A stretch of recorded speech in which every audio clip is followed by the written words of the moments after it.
sister's a therapist and I tell jokes. We both want to help all kinds of folks. Hello, and welcome to the cult favorite show, My Sister's a Therapist. My name's Virginia Jones. I'm a stand-up comedian, and I co-host this show with my amazing sister, licensed marriage and family therapist, Laura Ryan. Hello, I'm Laura Ryan. I'm a licensed marriage and family therapist, but my main credit is sister to sassy slapstick, Virginia Jones. That sounds almost like an exotic dancer. Slapstick. First name Sassy, second name Slapstick. Hi, I'm Sassy Slapstick. You had a cat named Sassy and you grew up on Slapstick? Slapstick Avenue. You remember that.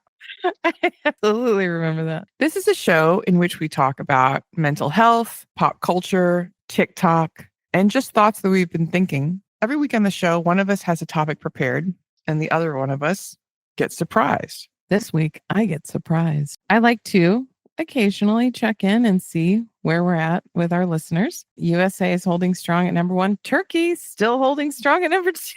Rocking and rolling in Turkey. Hi, Turkey. We've got UK next. Thank you, UK.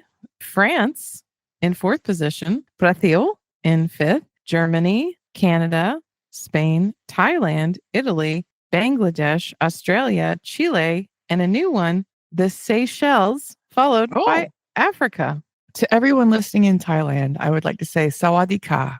To everyone listening in Australia, I'd like to say, good day, mate. Bob's your uncle to our UK listeners. Did you say anything to our German listeners? Guten Tag. Wie geht's? To our Turkish listeners, we'd like to say merhaba. Laura, this week, I would like to talk about cults. Oh, nice. Last night, and I were talking about the religions we grew up in and could they be considered cults? As you probably know, but our listeners might not, a gentleman named Stephen Hassan has developed a model to answer the question, is this a cult? The model is called BITE, and it means behavior, information, thought, and emotional control. If you go through it in detail, my religion does seem like it's a cult. It meets expectations, sometimes even exceeding. Behavior control tells you what to do, tells you where to be. It can be as extreme as sleep deprivation and beating and torture, but also control types of clothing and hairstyles, rewards and punishment used to modify behaviors, discouraging individualism, encouraging groupthink. I is for information control, deliberately withhold information, distort information to make it acceptable, or just lie. This was a big one for me. Minimize or discourage access to non-cult sources of information, internet, TV. If you came to anybody as a child with ideas or information about the church that was not flattering, you would be told that what you had been looking at was not godly. Even just information that wasn't necessarily negative towards the church, but other kids I know are drinking Diet Coke and it seems like it's okay. There's also compartmentalizing information into outsider versus insider doctrines, like how does the church look from the outside versus how does it look from the inside? And the idea that as you grew in the church, you would get more information, which definitely is something that happened with our dad. As he came up the ranks a little bit, he was given additional information that we were not allowed to have. And then this one really struck me. Extensive use of cult-generated information and propaganda, including newsletters, magazines, journals, audio tapes, videotapes, YouTube, movies, and other media. Our church was the king of this. So much weird film, cassettes. We had records and cassettes. Yeah, and we had a musical.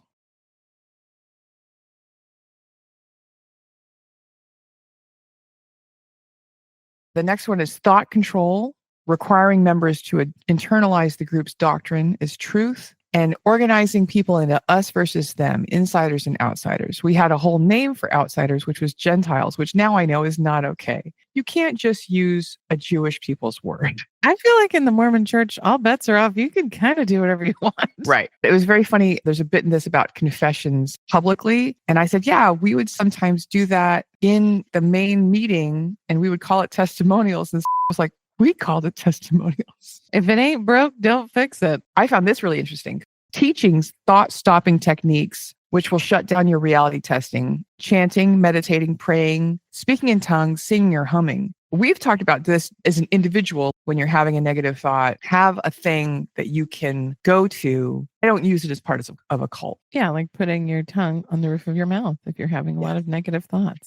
I have a secret word that I say to myself when I'm thinking something negative about myself. It is also something that cults do. While we're talking, I like to do the what if game. So I'm thinking Donald Trump's going to destroy our democracy and we're going to be in World War III. Well, what if that does happen? And then I just sort of walk my way through it and then figure it out. What I keep coming back to on that topic is this will end. And I don't know when it will end, but it will end. And I just have to survive until then.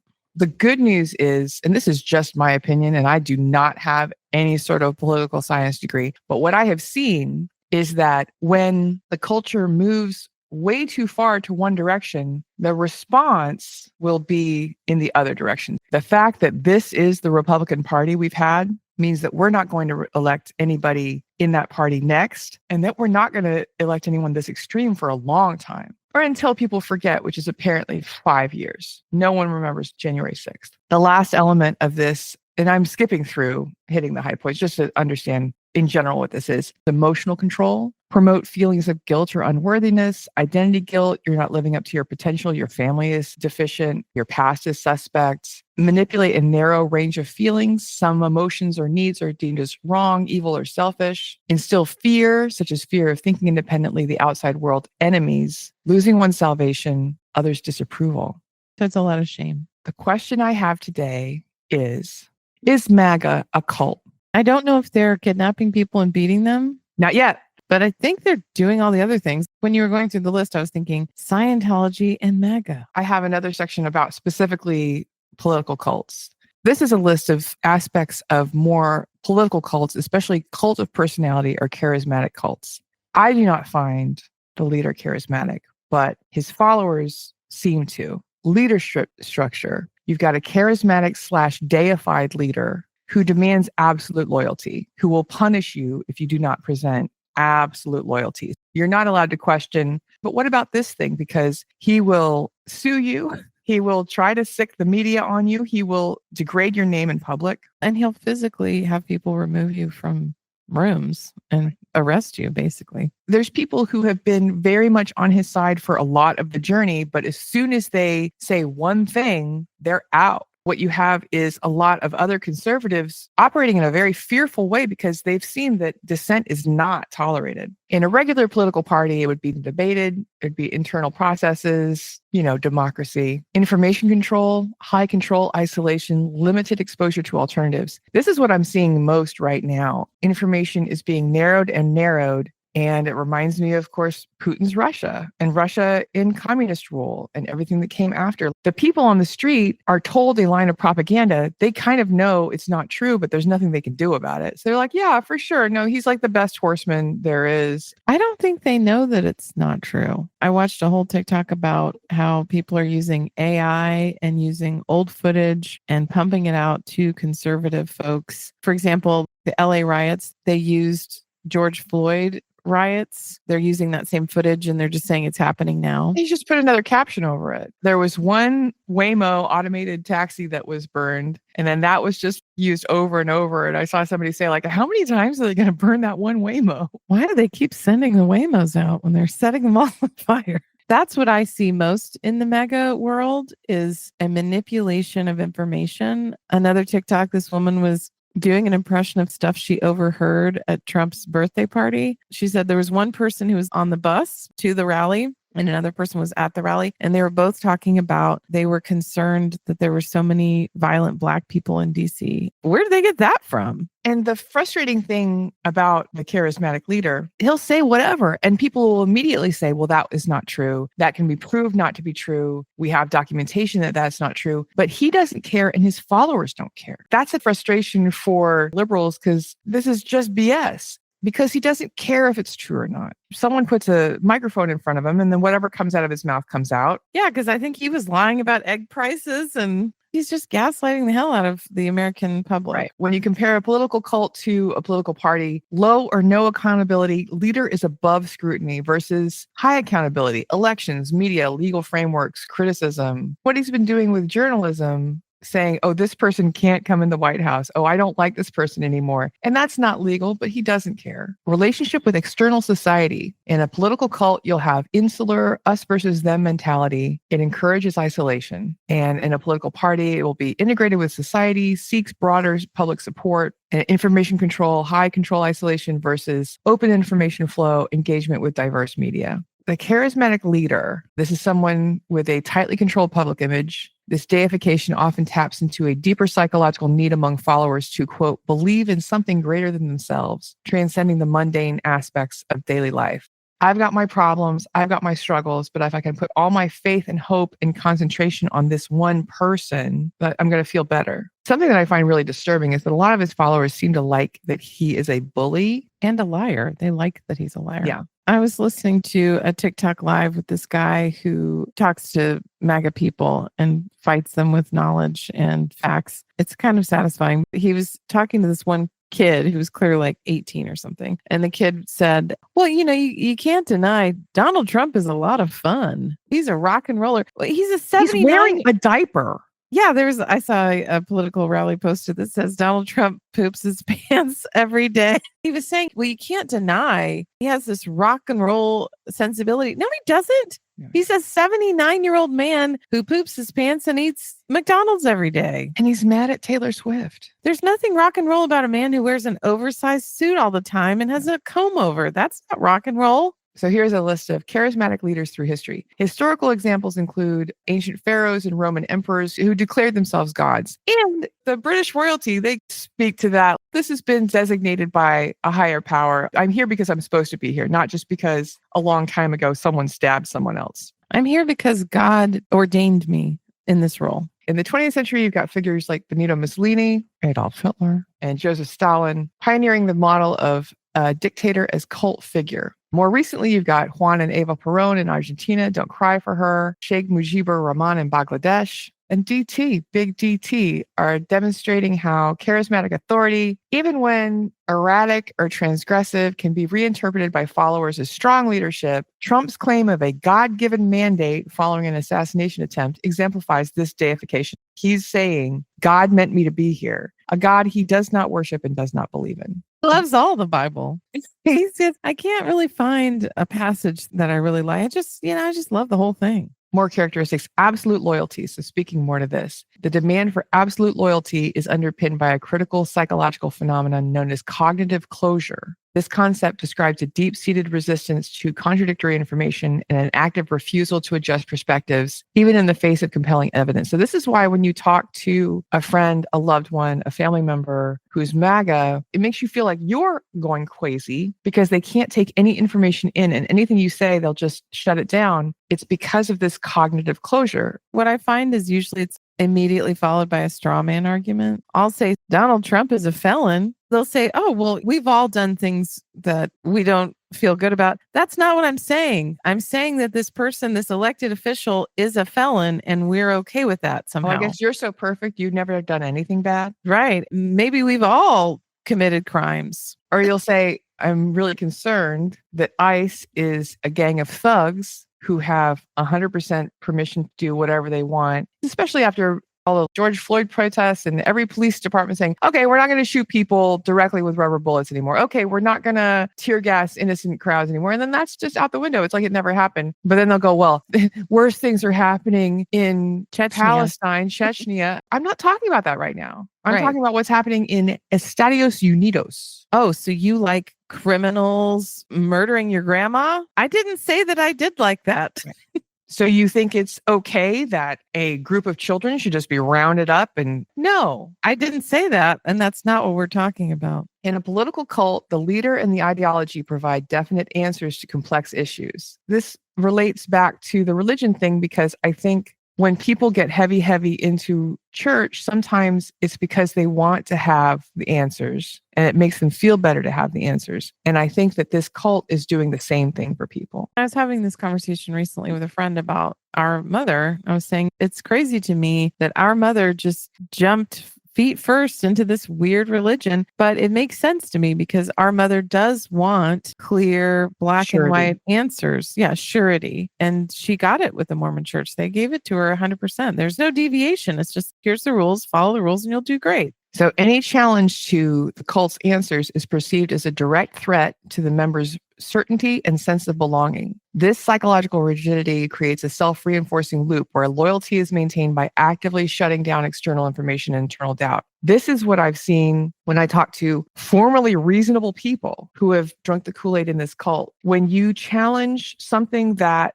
the cult leader has done or said, or something the cult is doing, it is perceived as an attack on their personhood, on their individual freedom, certainty, belonging, and they will attack you in that manner, as if I've said something to you about something you've done wrong. Because I am Trump, Trump is me. It's like that joke about a woman walks in on her husband in flagrante with, let's say, a lady that he met at the bikini coffee place. Is that a place? In small towns in Oregon, you will not have a fancy barista coffee shop. You may not even have a Starbucks. And so sometimes what you have is a kiosk with young ladies in lingerie and bikinis making the worst espresso coffee that you've ever had. It's really cold in Portland. Why? Yes.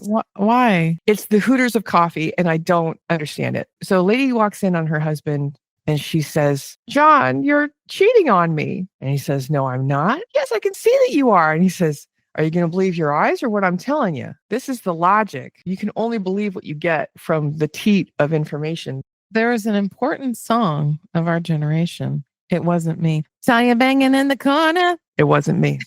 Saw you threatening Iran with missiles. It wasn't me. Saw you essaying a lady. It wasn't me. Saw you pooping in your underpants. Coming from that, the important thing about a cult is the cultivation of an us versus them mentality. It fosters loyalty and eliminates dissent by constructing clear enemies, whether racial, national, or ideological. This is seen in fascist regimes or cult members calling other people unenlightened or evil or Gentiles. This next part in my research is about social isolation. And this is the danger of knowing MAGA people and doing what I think we're all tempted to do, which is cut them off entirely, never speak to them again, wear a t-shirt that say, "I'm no longer friends with so-and-so." The problem is that isolates them further. And that's what MAGA wants, because the more they can get these people isolated, the more control they have over them. I remember learning that about Fox News. I saw an interview with Roseanne Barr talking with, I think, Tucker Carlson about the fact that my whole family don't talk to me. Right. And he was praising her for it. They want that because they want you to have fewer inputs. The temptation is to say never again. But by doing that, you're going to further just push them down the rabbit hole. Both fascist regimes and cults employ social separation to create, quote, an echo chamber, unquote, that reinforces loyalty and suppresses dissent. Members are frequently encouraged to cut ties with their family and friends, severing external support systems. This makes it easier for them to be manipulated. I think it's sort of the same as an abusive relationship. What does an abusive person do? The first thing they do is cut you off from everyone in your life. Those thoughts were from the article explaining the Trump loyalty cult phenomenon. So it doesn't matter how partisan we're getting, how much Democrats and Republicans hate each other. Yes, it does. By David Andreatta. How has Republican partisanship led to violence? Research suggests that both Republicans and Democrats who are highly polarized or express strong aversion towards the opposing party are more likely to support using violence for political purposes. When you are pushed way out to the extremes, you start to believe that violence is okay and violence is a way to move forward. And I think this is really important in this discussion. Effective partisan polarization can lead to the dehumanization of opposing partisans because then you can treat them however you want. Trump has called migrants animals. I think the simple act of referring to a human being as an illegal, that makes it okay to deport them without due process, to kidnap them in the middle of a workday or in the middle of the street. To take a 4-year-old with cancer, send her to Mexico without any support. Other language that has been used, poisoning the blood of our country, has been used by Trump to describe undocumented immigrants. He also says that immigrants who murder might have, quote, bad genes, suggesting subhumanity and supporting eugenics. I know we don't like to talk about. It's reminding me of something. It reminds me of something. It's like ringing a bell. Plato talked about selective breathing for the ruling class. That's something we all talk about. That's a favorite. Aristotle encouraged abortion and infanticide for children with deformities. Why do you listen to these people? You know what? They have a lot of good ideas as well. Not all their ideas were bad. And Trump has said dungeons of the third world, describing the places where some migrants are coming from. He will call his political opponents vermin. Disgusting rat and rodent infested mess was used to describe Baltimore. Look, even if it's true, Baltimore, you're still Charm City to me. I remember he was saying S-hole countries about places that had a lot of BIPOC folk in them. When you use this language, it softens boundaries. It makes it okay to treat people in a way that they should not be treated. Yeah, there was a man found hanging from a tree recently in New York City. Many pundits pointed out that Trump's 2024 reelection bid became a carnival in misogyny and racism, but that's his selling point. That's not a bug, that's a feature. When he says this stuff in public, it gives everybody permission to come out with their dark feelings and dark thoughts. Maybe I should hang someone from a tree. Maybe I should assassinate a political opponent in the middle of the night. His rhetoric, characterized by violent language and attacks on opponents, is cited as a factor that may contribute to violent actions. His use of terms like bloodbath and references to murderers, rapists, and thugs can heighten anxiety among his supporters. Talking specifically about polarization, social media gets a lot of stick for polarization and for creating an echo chamber. Effective polarization started growing before the internet in radio talk shows and cable news. So you got your Rush Limbaugh and your Fox News. It's also growing more swiftly among Americans over 65 years old, a demographic that uses the internet less, but watches television and listens to talk radio far more. The findings suggest that all media, not just social media, are playing a role in this phenomenon. And I'm not saying that social media isn't an echo chamber. It 100% is. My TikTok is very different than MAGA kid TikTok. I don't see anything. And I hope that they don't see me because I don't want them to. I remember when I was in high school, my government teacher had us listen to Rush Limbaugh every morning. And I remember this dumb girl in my class crying and saying, "What am I going to do if my children see a gay couple holding hands?" And I said, "You're going to tell your children that those are two people in love? And it has nothing to do with you? Yeah, what is wrong with you?" And I got kicked out of class. Texas. The normalization of violence by political leaders in particular may provide a sense that acting violently will be permitted, or you could be a hero like Kyle Rittenhouse. Was he a hero? Was he maybe the voice of our generation? What do you do if your loved one is in any cult? Here's the list that I found. You can tell me what you think as a therapist. Maintain positive contact. Even though it's tempting to say, I'm just not going to talk to them anymore. This is for my mental health. This is for my own sanity. Even if it's minimal, birthdays and holidays, keep an open door to let the person know there's still a place for them in the group. Former members often report that close family bonds outside the movement were important in their eventual departure from the cult. Avoid shaming or belittling. Do not tell the person they have been brainwashed. This language can make them feel alienated and further entrench their beliefs. How to reduce partisanship and polarization. Gently correct misconceptions about the other party. Correct misperceptions based on identities. Democrats tend to think Republicans are all evangelical, old white men. For instance, Democrats have believed that over a third of Republicans earned over $250K a year, when the reality is that's about 2%. What? 2%. There's That is way so more. sad. Yes, it's so sad because everything the party is doing is for people much richer than that level. They're doing everything they can to destabilize everyone who isn't that rich. And that's 98% of the party is doing things that actively hurt them. Republicans think Democrats are often members of unions and are more likely to be atheists, sexual minorities, or people of color. They can believe that nearly a third of Democrats were members of the LGBT community when the reality is 6%, which is the standard percentage. Like ideological misperceptions, these demographic misbeliefs are strongest among those who are more politically informed because we're getting these messages, even from our own people, that cannot be trusted. In fact, the modal member, the average person in both parties, is a middle-aged, white, non-evangelical Christian. We're all the same, guys. In one set of lab experiments, scholars found that when respondents' misperceptions of the demographics of the other party were corrected, polarization decreased. We're all Americans. We're all one people. I was eavesdropping on a conversation recently where a woman said, I think all Democrats should be arrested. Agreed. Because she has been fed this line that woke is a terrible thing. It's awful to think about other people and be concerned about their health and safety. It's the worst thing you can be. And that all Democrats are just out here drinking baby's blood and committing tax fraud and being welfare queens. they're getting all this information that they then lump into an incorrect assessment of everybody in the party. And you don't have to be a Democrat to dislike MAGA. Okay, feel free. The next step is correct misperceptions based on policies. People who are effectively polarized may dislike each other and be unaware that their policy beliefs may overlap sometimes. Multiple studies found that when partisans were made aware that they shared policy beliefs across parties, their polarization declined. Communicate that we're not as different as these two extremes are making us out to be. Right. I actually did this in real life because I got into a conflict with a loved one about the Elon Musk Doge situation. You mean how a bunch of unelected drug addicts were being allowed to form policy and raid our Social Security? I was telling this person that I was heading to a rally, and they said, well, why? Because we're here to celebrate what Doge is doing. And then we had a long conversation where I talked about, here are the things that I believe that the world should be doing. I feel like what America should be doing. And I want to hear what you believe America should be doing. What do you think we should be spending our time and energy on? And as you said, we had so much overlap. This is why I love you, and this is why you're in my life, because we do actually have a lot of really similar beliefs. I feel like some of us are drinking from the poison well. And you have to be gentle in these conversations, even though it feels really good when you fight with someone on the internet. I spent a whole day this week fighting with someone on TikTok about feminism. And I do that a lot.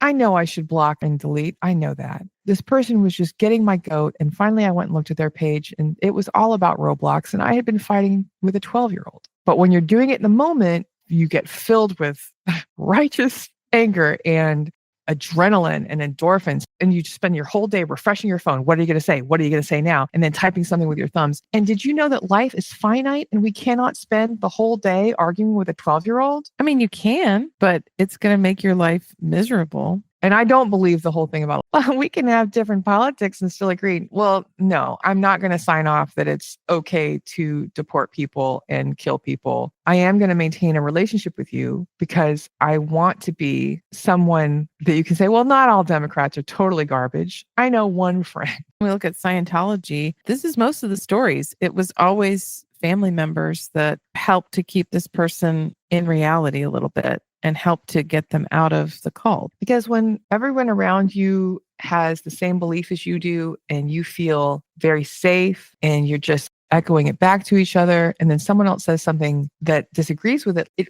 feels like you are being attacked, like it's an attack on your personhood, an attack on your individuality. It's important to go into these conversations with a little bit of grace and a lot of patience. And I'm talking to myself as much as anybody else.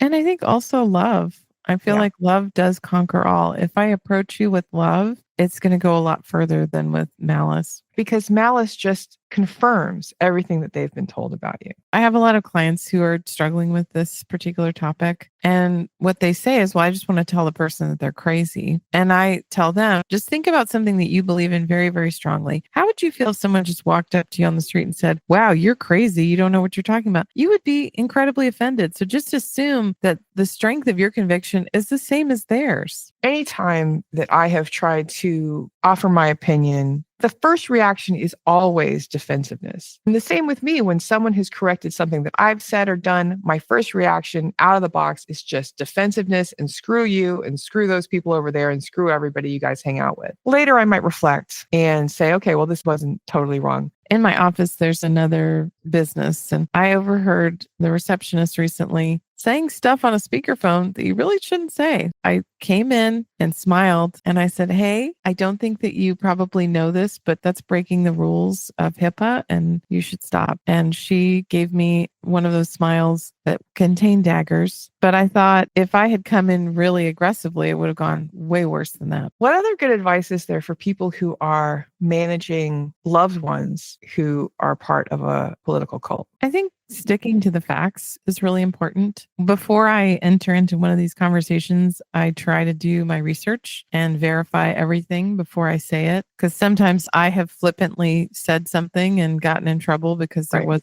They'll look it up and they're like, well, that's not exactly true. Okay. Right. There was a rumor that JD Vance was suggesting that women should have pregnancy tests before they get on an airplane. that was going to become a policy. And it turned out that that was actually not factually based. We all make mistakes, and the person corrected me. And we all have disinformation presented to us all the time. And when someone says, where did you read that? It's sometimes hard to remember. Was it the New York Times or was it just a Facebook post? Go back in the memory bank. Was it a TikTok, or was it a reporter who's paid money in a professional way to report on these things? I just think we're all susceptible to stuff. Make sure your facts are right, and also check their facts. I had a client who was full QAnon. I met them during the pandemonium, and they were full QAnon, and they really were into this idea about Hillary Clinton selling children in the furniture. And I was like, Wayfair. Okay, yeah, you can't order something named Tyler because a child will come to you in a box. I said, okay, let's sit down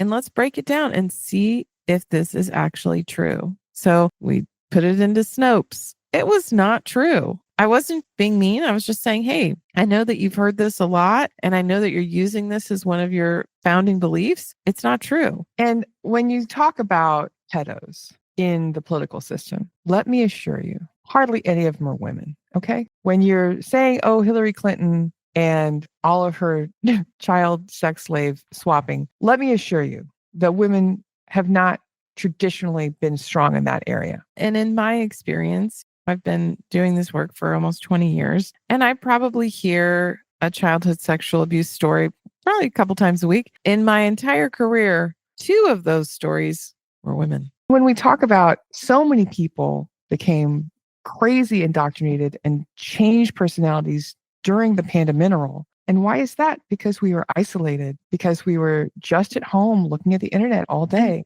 We were terrified. And that's when they get you.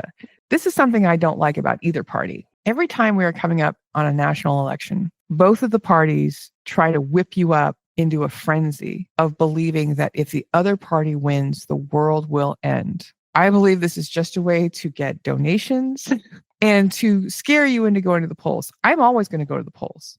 Okay. I'm never not going to go. I think that the polarization that results from this kind of rhetoric hurts us rather than helps us. Absolutely. I hate my phone when any election is coming up. Hey, did you hear the Republican Party is just murdering people?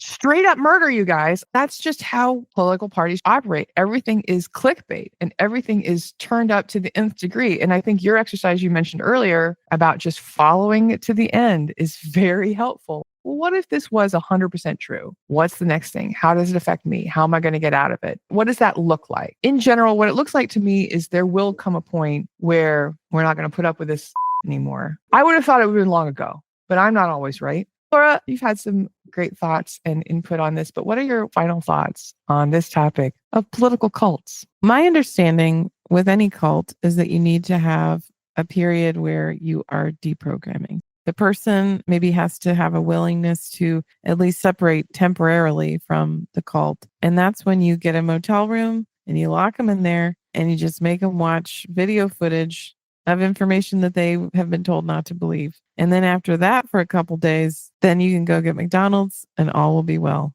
Ad hoc deprogramming. What an exciting concept. Well, the human mind is so primitive, and I really do think malleable. I think that this has been a strength for us somehow genetically over time to be very easily influenced. I think it helps us to stick in groups and keep ourselves alive. You were talking about the text from these political parties. We are very motivated by fear. The human brain is very motivated by fear, and fear can really rock us to the point where it makes us take action. That's what everyone is counting on, is your fear and your anger. And I think this woman talking about Trump's birthday party, everybody out there is talking about their fear of BIPOC folks in DC. That's how they're being controlled, because they're being told, you know what, this out group, this one that you're not a part of, they're very violent, very dangerous. And I think about Jane Elliott, who did the blue eye experiment, where they took children and the children with the blue eyes were treated poorly and the children with the brown eyes were treated well. And it was only a couple of days before the kids really got Just into lockstep. Mm-hmm. Yes. And it works on adults too. We're very, very easily influenced. And I think you just have to watch out for that in yourself and in others. If you have a person in your life that you care about and you can see them kind of going the wrong path, I think just trying to be a consistent part of their life and trying to show them that the stories that they're told about the group that you're a part of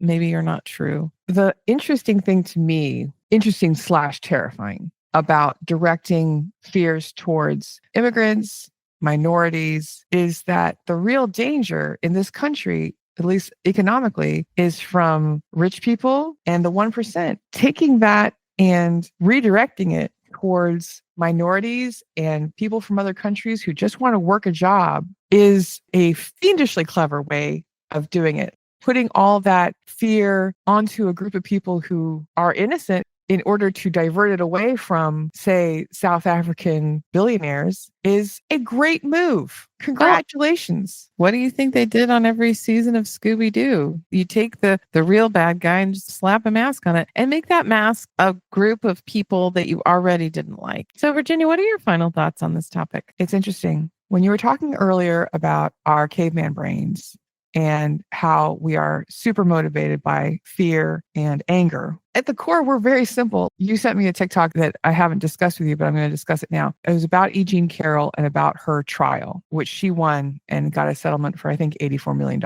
What was the trial about? It was about essay by the sitting president. Oh, so wait a minute. He was a convicted essayer? Yeah, weird. So what the TikTok you sent me was about was because E. Jean is older than she was in the 90s when this happened, she had to do a little trick because she had to look effable, because otherwise their monkey brains in the jury are going to look at her and go, well, she's an old woman. Who would want to sexually assault her? Because sexual assault is all about how attractive someone is. Our brains are simple. We look at one thing, we're like, well, that doesn't make sense to me. She had to use old footage and dress exactly like she did in that footage. So people are like, oh, okay, I see how someone would want to assault her in a dressing room in public. My final thoughts are, as difficult as it is, try to have patience with loved ones who have gotten in a political realm you don't agree with and don't appreciate, and try to understand that they are attracted to a feeling of safety and security and surety that this party is demonstrating that they have for them. It's all not true, but they've been told, we're going to keep you safe from the minorities, from the drag queens, from the trans women in bathrooms. We're going to keep you safe. Everything that's changing in this society that you're scared of, minorities in Marvel movies, we're going to keep you safe from that. We're going to go back to a suburban world of just smiling white guys in suits, where everything is predictable and makes sense to you.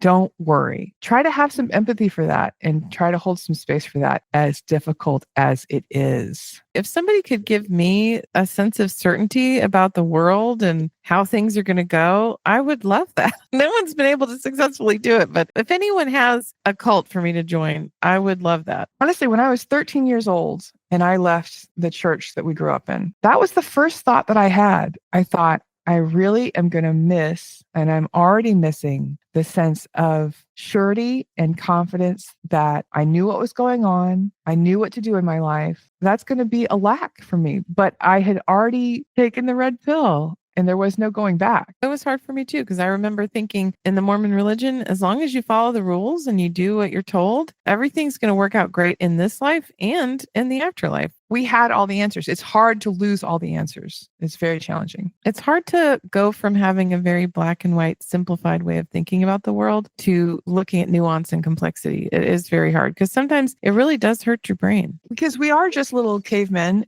We want everything to be very simple. It's good or it's bad. It's right or it's wrong. It's the in group or the out group. In the information that I have acquired in the last month, I don't think there's anything that has left me as angry and confused as the fact that Donald Trump's favorite musical is Les Miserables. Talking about your freaking gray area. He went with Melania. It was his favorite musical because it was big in the 80s. And he hasn't thought about what it means when a man is stealing bread to feed his children and goes to jail. He hasn't thought about what kind of society that is or what the French Revolution is. We don't even know that he ever thought about that, even back then. That's just the statement of a man who has never thought about anything for 2 seconds in his entire life. Laura, where can people find you on the internet? if they would like to. They can find me at lauraryan.org, my professional website. If you'd like to do therapy with me, feel free to check me out there. And if you're in the state of Texas, if you're not in the state of Texas, so sorry, my license does not allow me to work with people outside of the state. If you would like to follow my TikTok, I now have 816 followers at I am Laura Ryan. If you'd like to follow the show on Instagram, you can find us at My Sister's a Therapist Instagram. You can also go to our website, mysistersatherapist.com. What if people have a question or a show idea or just a comment that they want to send to the show? Well, they can send us an email, hello@mysistersatherapist.com. Perhaps many of your favorite episodes have been provided by other listeners, and you too can be one of those listeners. And Virginia, if somebody wants to give us money or pay us to advertise on the show, how would they go about doing that? You could hit us up at hireus@mysistersatherapist.com. We are always open to your ideas. We're ready. And we're ready. We will help promote your car wash, your dog wash, your face wash, anything that you want to wash. We're there for it. Virginia, if somebody wanted to follow your comedy career, how would they go about doing that? You can find me at my website, www.badina.com. I keep a calendar there. So if you're interested in seeing a show and you're in the Portland area or on the West Coast, you can probably do that. You can also follow my Instagram, which is Badinia, and my TikTok, which is also Badinia. I want to get a shout out to everybody who has found us from me talking about it on stage. I talked to a young lady in the audience just this week who found us from me talking about how I had a show with my sister, the therapist. We would like to encourage anybody who listens to leave us a positive comment on Apple or on Spotify or anywhere else you can find that says, hey, you can leave a comment here. We would like it. It would be appreciated by us. Write it on the wall of a women's bathroom. Anything you want to do, but especially if it's on Apple or Spotify, because that's what gets us more listeners like you. Speaking of Laura, sometimes you like to share a nice comment, review, or email that someone has sent to us. Do you have one this week? In fact, I do. I have an email that somebody sent to hello@mysisterstherapist.com. And it is from Katie K. Hello, I was just listening to your It's Not About You episode, and buddy, oh boy, was the timing spot on for me. I run a very small business with fewer than 10 employees, and this week, one of them asked for fewer hours over the summer. For reasons that, after the reality check of the episode, no longer make any sense, this felt very personal. And I'm embarrassed to admit my feelings were hurt, but it's not about me. I know, duh. Bro didn't quit, had no negative feedback, just wanted some extra home time. Thank you for helping me remove my head from my own bottom. It helped. Thank you, Katie. You're so welcome, Katie. I'm so glad that was helpful. It's certainly a concept that has been helpful for me many, many times. Hence, the episode was created. It all leads to one thing, which is take your head out of your butthole. And also, while we're on that topic, if you have a friend who you think could really benefit from our podcast, shoot him over to mysistersatherapist.com. Do you have a friend who could benefit from some honestly free and pretty good mental health advice? Free and pretty good. If they've only seen Lucy up to now from the Peanuts gang, who gives 5-cent psychological support in her booth, then maybe they might like this better. And it costs less. It's 0 cents. And in the words of someone who's inspired us very much, Billy Ray Valentine, Capricorn, we can make it, baby. Me and you. Bye-bye.